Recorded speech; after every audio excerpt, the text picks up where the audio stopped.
आवाज आ रही? आशीष जी, हमने अपने इस सेशन का नाम रखा है पूर्वांचल मुश्किल या आसान। समाजवादी पार्टी कह रही है कि इस बार पूर्वांचल में जमकर साइकिल चल रही है, क्या कहेंगे?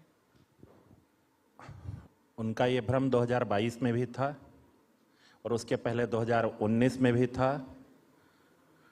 पूर्वांचल ही नहीं, पूरे उत्तर प्रदेश में माननीय प्रधानमंत्री जी के नेतृत्व में एनडीए पिछली बार से बेहतर प्रदर्शन करने जा रहा है। सीटों को लेकर भी कोई अनुमान है आपका? कितनी सीटें आ रही हैं? उत्तर प्रदेश में हम लोगों ने 2014 में जब पहली बार चुनाव लड़ा था, अपना दल भारतीय जनता पार्टी मिलकर के चुनाव लड़े थे, तो हम लोगों ने 73 सीटें जीती थीं। अब की बार मेरा व्यक्तिगत जो अनुभव है, हम लोग 75 के ऊपर जीतने जा रहे हैं। अखिलेश यादव कह रहे हैं कि हम 79 सीट्स पर जीतने जा रहे हैं, क्योटो को छोड़ दीजिए। दिन में सपने कोई भी देख सकता है, ये इसकी छूट तो सबको है। इस बार के चुनाव में आपको लग रहा है कि वोटरों का उत्साह थोड़ा कम हुआ है, वोटिंग पैटर्न भी इसी तरफ इशारा कर रहा है, क्या कोई बड़ा मुद्दा नहीं इस बार चुनाव में? देखिए, एनडीए के वोटर्स का उत्साह कम नहीं हुआ है। जब विपक्ष हताश हो जाता, उनको बार बार प्रत्याशी बदलने पड़ते हैं, तो निश्चित तौर पे जो उनके वोटर्स पे है उसका असर पड़ रहा है। उनके वोटर्स बाहर नहीं आ रहे। रामगोपाल यादव इसी मंच पर थे हमारे साथ और उनकी तरफ से कहा गया कि बीजेपी का वोटर नहीं निकल रहा है, इसीलिए ऐसा पैटर्न नजर आ रहा है। ये तो 4 जून को उनको पता लग जाएगा। वो ये भी कह रहे हैं कि 4 जून को आपको पता चल जाएगा। अब हमने तो लगातार 14, 17, 19 और 22 में अपना रिजल्ट दिया है। वादे तो पहले भी वो करते रहते थे, बहुत सारे उनका पहले भी उन्होंने बहुत सारे कहे थे कि हम ये करेंगे, हमारी सरकार बन रही है, लेकिन जनता तो अपना निर्णय सुना ही देती है। अखिलेश यादव ने इस बार के चुनाव में जो रणनीति बदली है, एमवाई फैक्टर से पीडीए पर वो आए हैं, उसका कोई नुकसान आप होता हुआ देख रहे हैं? क्योंकि उसके आधार पर वो जरूर ये दावे कर रहे हैं कि इस बार फायदे में वही है। देखिए, उत्तर प्रदेश की जनता, विशेषकर पीडीए वर्ग से आने वाले लोग बहुत समझदार हैं। इनकी 4 बार सरकार रही है। इन्होंने उसके पहले भारत सरकार में अपने सांसदों के सहयोग से सरकार चलाई है। पिछड़े वर्ग के लिए इन्होंने किया क्या है, ये सब पिछड़े वर्ग के लोग जानते हैं। तो सिर्फ बोलने से नहीं होता है। प्रधानमंत्री जी के नेतृत्व में हमारी सरकार ने केंद्र से संबंधित, चाहे केंद्रीय विद्यालय हो, चाहे नवोदय विद्यालय हो, और चाहे आपका सैनिक स्कूल है, इसमें पिछड़े वर्ग के लोगों के लिए 70 साल में पहली बार आरक्षण देने का काम किया है। तो पिछड़े वर्ग के लोग इस विषय को जानते हैं कि एनडीए की सरकार ने प्रधानमंत्री मोदी जी के नेतृत्व में हमारे लिए क्या किया है और इन्होंने हमारे लिए क्या किया। मुलायम सिंह जी रक्षा मंत्री थे, उन्होंने रक्षा मंत्री रहते हुए पिछड़े वर्ग के बड़े नेता थे, इन्होंने कभी भी इस विषय पर विचार तक नहीं किया कि सैनिक स्कूल जैसे महत्वपूर्ण उस पे पिछड़े वर्ग से आने वाले छात्रों के लिए प्रवेश में आरक्षण होना चाहिए। तो ये सब पिछड़े वर्ग के लोग इस विषय को जानते हैं, उन्हें कुछ बताने की आवश्यकता नहीं है। अब कहने के लिए आप कुछ भी कह सकते हैं। मैं तो एक उदाहरण दूंगा कि 2008 में जब नीट की परीक्षा में पहली बार इस कॉन्सेप्ट को लागू किया गया और पिछड़े वर्ग के लोगों को छोड़ दिया गया, उस समय भी कांग्रेस की सरकार थी और समाजवादी पार्टी के समर्थन से चल रही थी, लेकिन पिछड़े वर्ग को उस समय छोड़ दिया गया और उस नीट की परीक्षा को भी पिछड़े वर्ग को आरक्षण देने का काम हमारे प्रधानमंत्री श्री नरेंद्र मोदी जी की सरकार ने किया। हमारी नेता अनुप्रिया जी ने जब भी इस विषय को उठाया, उन्होंने इस पर निर्णय लेते हुए पिछड़े वर्ग को आरक्षण देने का तो आप राहुल गांधी और अखिलेश यादव को क्या कहेंगे? राहुल गांधी भी ये बात बार बार हर मंच से दोहरा रहे हैं कि ओबीसी के साथ यहाँ न्याय नहीं हो रहा है, ओबीसी विरोधी ये पार्टी है, और वहीं अखिलेश यादव की भी कुछ यही सुर है। देखिए, उनके पास कुछ बोलने के लिए नहीं, विपक्ष में है तो उन्हें कुछ ऐसे विषय उठाने हैं। कोई कंक्रीट काम किया होता पिछड़े वर्ग के लिए उन्होंने, तो वो विषय उठाते। वो बार बार जातिगत जनगणना की बात करते हैं, पर जब वो सरकार में थे तो उन्होंने जातिगत जनगणना के क्षेत्र में कभी भी एक कागज कभी आगे बढ़ाया हो। जनगणना के मुद्दे पर भी मेरा सवाल आपसे है, लेकिन मुद्दे इस चुनाव में है क्या? क्योंकि विपक्ष कहता है हम मुद्दों पर बात करना चाहते हैं, लेकिन बीजेपी के पास मुद्दे नहीं। विपक्ष कहता है महंगाई की बात करते हैं तो वो मंदिर का मुद्दा ले आते हैं, हम बेरोजगारी की बात करते हैं तो वो धर्म युद्ध की बात करने लगते हैं, धर्म अधर्म के बीच की लड़ाई की बात करने लगते हैं।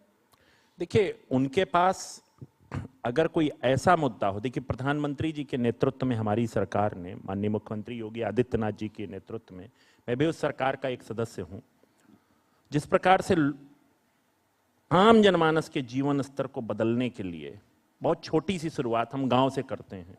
आवास हो, आप जाकर के देखिए, पूर्वांचल की अभी आप बात कर रही थी कि पूर्वांचल में रहने वाले मुसहर, कोल, ऐसे समाज के सबसे निचले पायदान पे खड़े वंचित वर्ग से आने वाले लोगों को जब एक बार आवास हुआ, या और भी आयुष्मान कार्ड की व्यवस्था हुई, जब इस तरह की व्यवस्थाएं हमारी सरकार दे रही है, ये उनको भी ध्यान रखना चाहिए था। उनके पास अवसर था, उन्होंने दिया नहीं। हमारे प्रधानमंत्री जी के नेतृत्व में, माननीय मुख्यमंत्री जी के नेतृत्व में डबल इंजन की सरकार ने दिया, तो निश्चित तौर पे हमने उनके जीवन स्तर को बदलने का काम किया। तो हमारा मुद्दा ये है कि हम उनके जीवन स्तर को कैसे बदलें। आप जिस इलाके से आते हैं, मिर्जापुर के आसपास की बेल्ट की भी अगर मैं बात करूं, तो वहां पर मुद्दे क्या है? क्या उन मुद्दों की चर्चा भी होती है? देखिए, मुद्दे हमेशा विकास के रहे हैं, और उत्तर प्रदेश की राजनीति में हम विकास को प्राथमिकता देते हुए जाति के विषय को भी हम पीछे नहीं रख सकते हैं। लेकिन हमारी सरकार ने इस प्रकार से सबके हितों का किया है कि कोई ऐसा व्यक्ति नहीं है जिसको इस सरकार में सहभागिता न मिली हो, या इस सरकार में उनके हितों की रक्षा न की गई हो।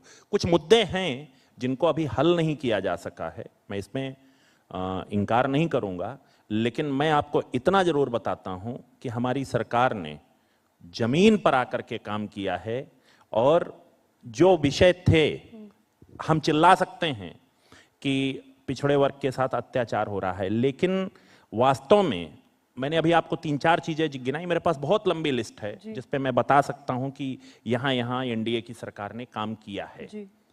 तो जब आप उनके लिए जमीन पर काम करते हैं, तो स्वाभाविक तौर पर जो बेनिफिशियरी है किसी भी समुदाय का हो, तो आपके साथ मजबूती से खड़ा रहता है। आशीष जी, जब आप लोग विकास की करते हैं तो बड़ा वाइड पर्सपेक्टिव में से देखा जाता है, लेकिन मैं अगर जिस बेल्ट की बात कर रही हूँ, जो मैंने आपसे सवाल पूछा, वहां पर जब आप लोगों के बीच जाते हैं, तो क्या लोग आपसे कहते हैं, क्या है उनके मुद्दे और क्या उन पर बात होती है? आपने कभी यात्रा की है कानपुर से लेके वाराणसी तक? जी। इधर की है? पहले, आज से 15 साल पहले की और आज के यात्रा के समय में आपको अंतर महसूस हो रहा है? कितना समय आपका घटा है? मैं एक सड़क से ही शुरू करता हूं। तो मतलब वहां पर अब किसी की कोई पूरी जरूरत नहीं रही, मतलब सब कुछ कर दिया गया? निश्चित तौर पे इंफ्रास्ट्रक्चर बेहतर हुआ है, और इंफ्रास्ट्रक्चर ही नहीं बेहतर हुआ है, रेलवे स्टेशंस देख लीजिए, बस स्टेशंस बदल रहे हैं। डेवलपमेंट की तो एक प्रक्रिया ऐसी है कि पहले सिंगल लेन की सड़क होती है, फिर 6 लेन तक जाती है। लेकिन जब आप डेवलपमेंट पे जाते हैं, तो आप पिछले 15 साल पहले से और आज के उत्तर प्रदेश को आप जब बदलते हुए देखते हैं, मैं बहुत छोटा सा उदाहरण आपको दूंगा कि सड़कें ही नहीं बदली हैं, आप देखेंगे बस स्टेशंस भी बेहतर हो रहे हैं, रेलवे स्टेशंस बेहतर हो रहे हैं, इसके अलावा इंडस्ट्रीज आ रही हैं। मैं आपको बहुत छोटे से एग्जांपल के साथ बता रहा हूं। मिर्जापुर से मेरा संबंध है, मैं चित्रकूट का मूलतः रहने वाला हूं। चित्रकूट के उस इलाके में जहां पर एक बार ग्लास फैक्ट्री बनी थी, और वो ग्लास फैक्ट्री की बाउंड्री हुई, शिलान्यास हुआ, कांग्रेस की सरकार में गायब हो गई वो। आज की स्थिति ये है कि वहां पर पेप्सी ने जाकर के अपना प्लांट लगाना शुरू किया है। तो बहुत मैं छोटा सा उदाहरण दिया हूं।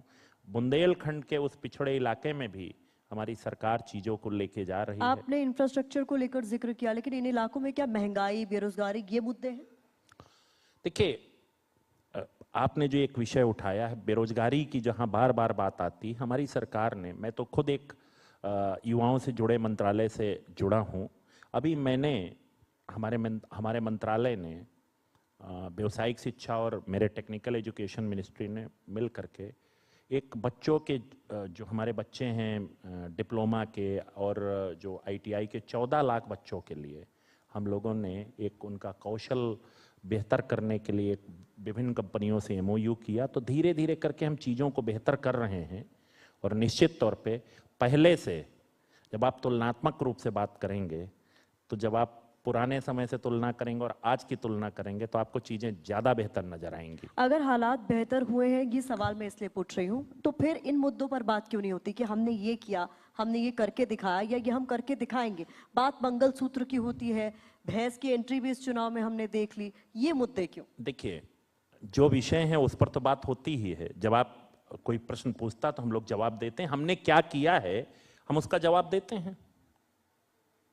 लेकिन ये मंगलसूत्र जैसे मुद्दे आपको लगता है इनकी जरूरत है इन चुनाव में, इन पर बात होनी देखिए, चाहिए? हर चुनाव में दो हर चीज भैंस है का तो एक ले जाया जाएगा, इस तरीके की बातें, एक भैंस कांग्रेस ले जाएगी, इस तरीके की बातें चुनाव में नहीं। देखिए, ये जो जैसा सवाल पूछता है लोग वैसा जवाब देते हैं, लेकिन जहां तक आपने महंगाई, बेरोजगारी, रोजगार, इन सब विषयों पर हो तो इस पर भी हमारे लोग बात करते हैं। कहीं पीछे हटते हो तो आप बताएं। आपने चूंकि जातीय जनगणना की पर बात आप कर रहे थे तो मैंने कहा था उस मुद्दे पर आऊंगी, तो उसी मुद्दे पर आ जाते हैं। राहुल गांधी चाहते हैं कि जातियों की गिनती हो और उसके बाद आर्थिक सर्वे हो, इस पर आपके क्या विचार? देखिए, हमारी पार्टी का इस पे स्पष्ट मत रहा है प्रारंभ से।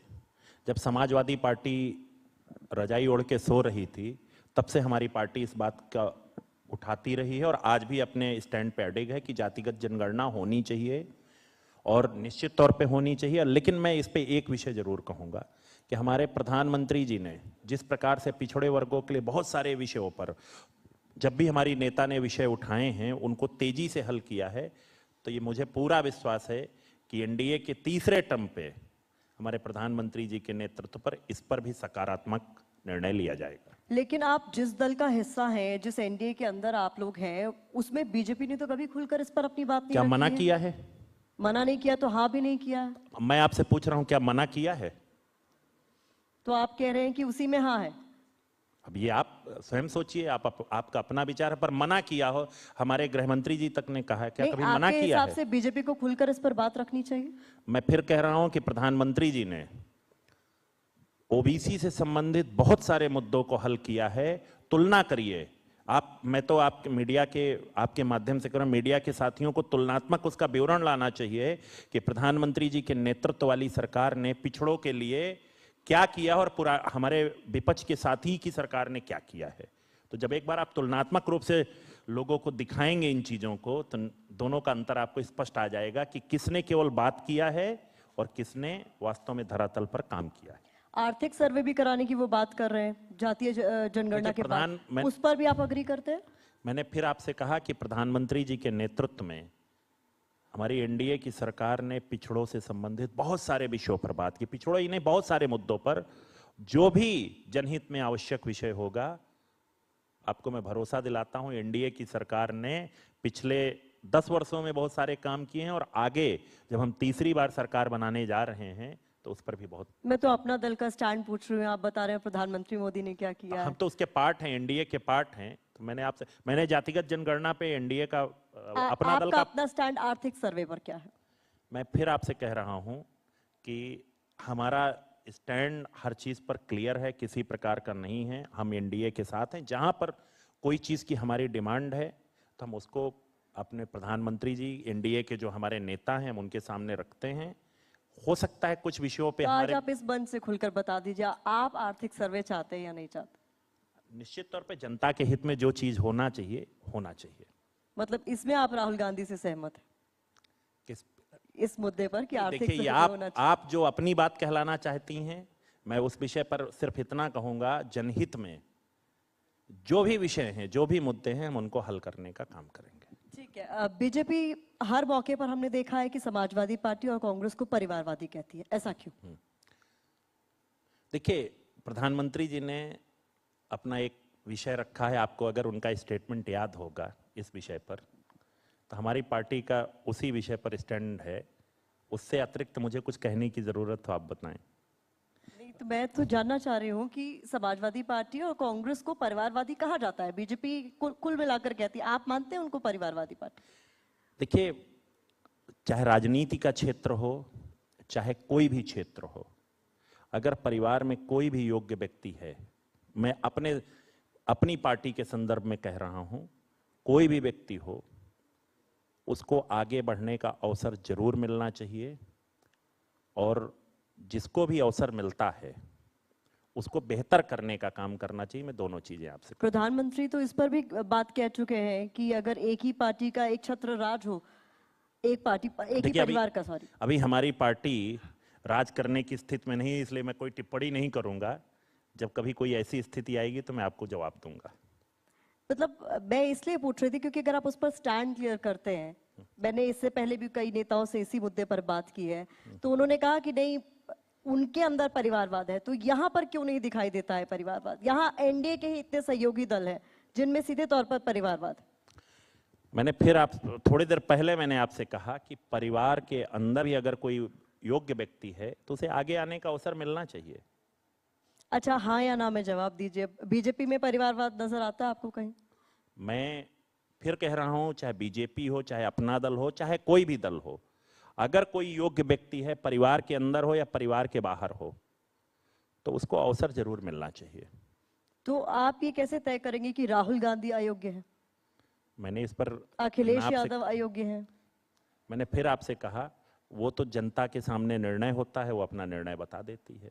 तो वो भी चुनाव जीतेंगे, अगर लड़ेंगी तो उनकी सरकार रही, अखिलेश लड़े हैं, जीते हैं, तो अयोग्य उन्हें कैसे ठहराया जा सकता है इस पैमाने पर कि परिवारवादी पार्टी? तो इसमें मुझे नहीं लगता किसी ने उनको अयोग्य ठहराने की कोशिश की है। तो बीजेपी परिवारवाद की बात करती है तो देखिए, बुरा दो लगता विषयों हो? को मिक्स मत करिए। परिवारवाद का जो विषय है और अयोग्यता का विषय, दोनों को मिक्स मत नहीं, करिए। तो ये योग्यता कौन तय करेगा? ये तो जो वोटर है वो तय कर तो देता है। वोटर ने ही तो तय किया ना, अखिलेश यादव की भी सरकार रही ना, इसीलिए मैंने ये उसके सवाल पूछा। मैं फिर आपसे कह रहा हूं, उनको एक अवसर मिला, उसके बाद से 17 के बाद से उनको अवसर नहीं मिला।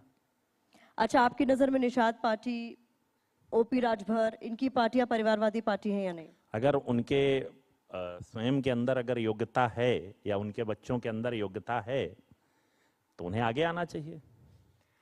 नहीं, मैं सवाल इसलिए भी पूछ रही हूँ कि ब्रजभूषण के बेटे को टिकट दिया गया, चिराग पासवान में कोई कमी नजर नहीं आती है, देवेगौड़ा की पार्टी से गठबंधन है बीजेपी का, तो ये सारा खोट आपको सामने नजर आता है, अपने में क्यों नजर नहीं आता? मैंने इसका उत्तर दे दिया है पहले ही। अगर योग्यता है तो उन्हें आगे आने का अवसर मिलना चाहिए। अच्छा, ये बताइए कि इन चुनाव में कार्यकर्ताओं के साथ पार्टियां नाइंसाफी नहीं कर रही हैं? क्योंकि इस चुनाव में हमने देखा कि बहुत सारे दूसरे दल के नेता बीजेपी में शामिल हो गए, एनडीए के अलग अलग दलों में शामिल हो गए, जिनको पहले जाकर जिनके खिलाफ कैंपेनिंग करनी होती थी, अब उनके लिए वोट मांगना पड़ रहा है, तो बड़ी असहज सी स्थिति हो गई है उन लोगों के लिए। देखिए, निश्चित तौर पे जब आप चुनाव लड़ते हैं तो बहुत सारे राजनीतिक समीकरण होते हैं, उनके तहत लोग आते जाते हैं, और जो किसी दूसरे दल में आता है या उसको चुनाव लड़ने का अवसर मिलता है तो बहुत स्वाभाविक बात है कि वो अपनी कुछ ना कुछ, उसके आने से कुछ प्रॉफिट होता है, कुछ लाभ होता है, तो कुछ प्लस होता है, कुछ माइनस होता है, दोनों चीजें मिक्स होती हैं। चाहे उनके दामन पर दाग ही क्यों ना हो, उनके आने से अगर फायदा होता है तो चलता है?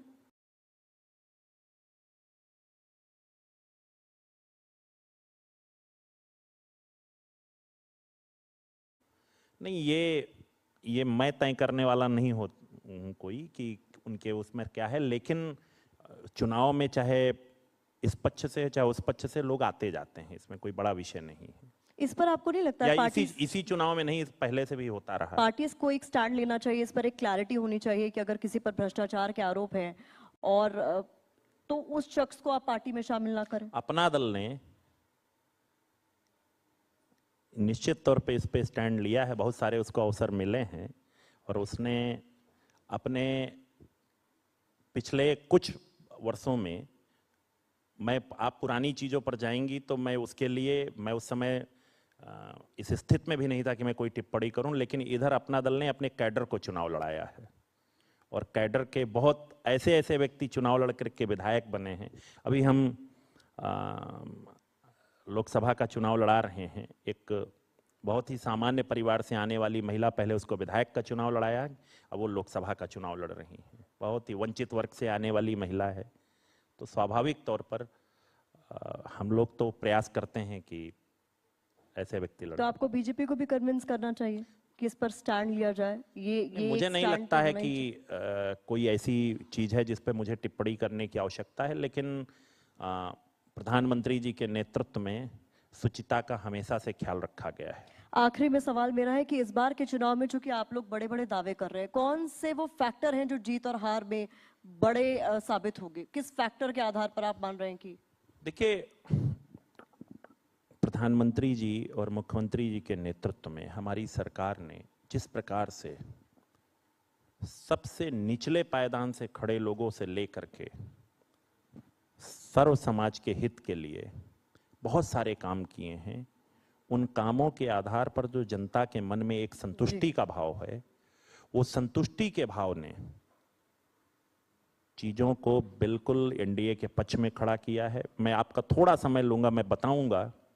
मैं तो एक ऐसे क्षेत्र से आता हूं, बुंदेलखंड, मेरा जन्म ऐसी जगह पर हुआ है, और निश्चित तौर पे आपके सामने वहां की पुरानी स्थितियों को और आज की स्थितियों को आप जब तुलना करेंगे तो आपको लगेगा कि आप ग्रामीण क्षेत्र में जाइए तो सबसे पहला संतुष्टि का भाव यह है कि शांति है, लूट मार बंद है, गुंडई बंद है। ये सबसे बड़ा संतुष्टि का भाव है। दूसरा, जिन एरिया में गांव में खपड़ैल होते थे, छप्पर होते थे, आज आप एक मुसहर के गांव में जाकर के बात करिए, उनसे पूछिए, तो वो जो संतुष्टि का भाव देते हैं कि प्रधानमंत्री जी ने हमको छत दे दिया तो है। इस बार यही जीत का फैक्टर आपके हिसाब से होने मैं वाला है? आपको बता रहा हूं, जी, आप मीडिया के साथ ही 2019 में कहते थे जी। कि बहुत बड़ा गठबंधन बन गया, कुछ नहीं होने वाला है, सब साफ है। तो इस बार भी आपके हिसाब से हवा निकलने वाली है, यही जीत का अंतर ठीक हर सीट पर पिछली बार की तुलना में बढ़ेगा, आप कह रहे हैं। ज्यादा होने जा ठीक रहा है। है, ये आप देख लीजिएगा। बहुत बहुत धन्यवाद हमारे साथ इस चर्चा में बहुत बहुत शामिल होने आभार, धन्यवाद।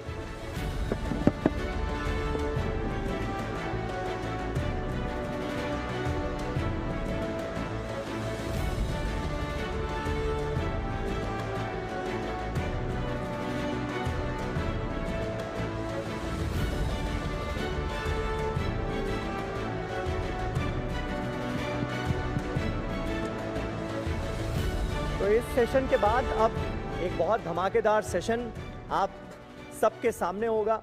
थोड़ा सा इंतजार, और बहुत खास मेहमान हमारे बीच आ चुके हैं, और ये वो मेहमान हैं जिनका सुबह से जो तमाम सेशंस हुए, चाहे वो प्रदेश के दोनों डिप्टी सीएम्स हों, केशव प्रसाद मौर्य या ब्रजेश पाठक, उन सेशंस में भी इनके नाम का जिक्र हुआ। इसके अलावा तमाम जो विपक्षी पार्टियों के नेता यहां पर मौजूद थे, उनके साथ जब हम मंत्रणा कर रहे थे, उनके साथ जब वार्ता हो रही थी, तो भी इनके नाम का जिक्र हुआ। और जो हमने अलग अलग पार्टियों के रिप्रेजेंटेटिव्स को इस मंच पर बुलाया, TV9 भारतवर्ष के सत्ता सम्मेलन के इस मंच पर, तो पॉलिटिकल डिबेट्स के दौरान भी उनका जमकर जिक्र हुआ। तो वो मेहमान बस थोड़ी देर में मंच पर आपके सामने होंगे, और